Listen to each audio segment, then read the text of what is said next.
Biosecurity and bioterrorism. Whenever we talk about the bioweapons, these are actually the lethal or harmful microorganisms. They not only abuse modern science, but they also disrupt our everyday life. They not even cripple the basic government functions.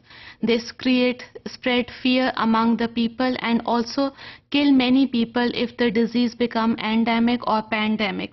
It can also destroy the food of the nation. So there are number of disadvantages of lethal pathogens, लेकिन इन नुकसानात के ज़रिए क्या हुआ कि scientific field में बहुत सारी developments हुई. This rapid the pace of the developments in the scientific advances, whether it is in the field of agriculture, in the field of biotechnology or genetic engineering. Now there is a difference between biosecurity and bioterrorism. Biosecurity are the procedures that we use to protect ourselves from the bioweapons. So biosecurity is used in different ways. We can use in different communities, whether we are dealing with the public health, with the animals, plants, or with the food. So it has different policies as it is dealing with the different communities. So there is a broader range of precautionary measures that can be taken to avoid the spread of bioweapons. Now, number of microorganisms can act as bioweapons. They can be in the form of pathogen itself, it can be a toxin, or it can even be a spore of the microorganism. For example, anthrax, botulism, influenza virus, plague, smallpox, viral hemorrhagic fever, all these are included under the heading of bioweapons.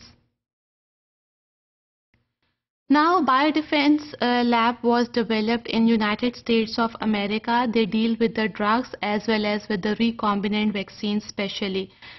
क्योंकि बहुत सारी research US government ने ना सिर्फ अपने लिए public health की safety के लिए किया बल्कि बायो डिफेंस के लिए भी रखा.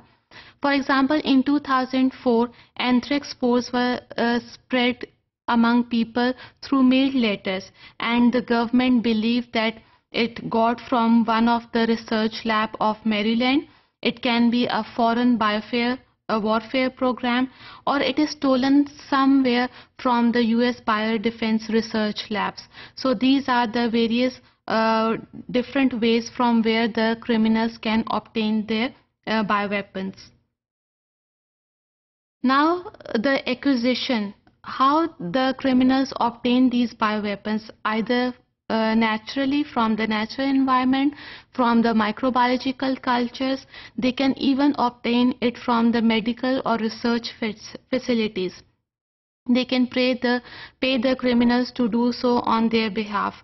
So biosecurity guidelines developed a barrier that failed the spread of Ebola virus, that is another act of bioterrorism.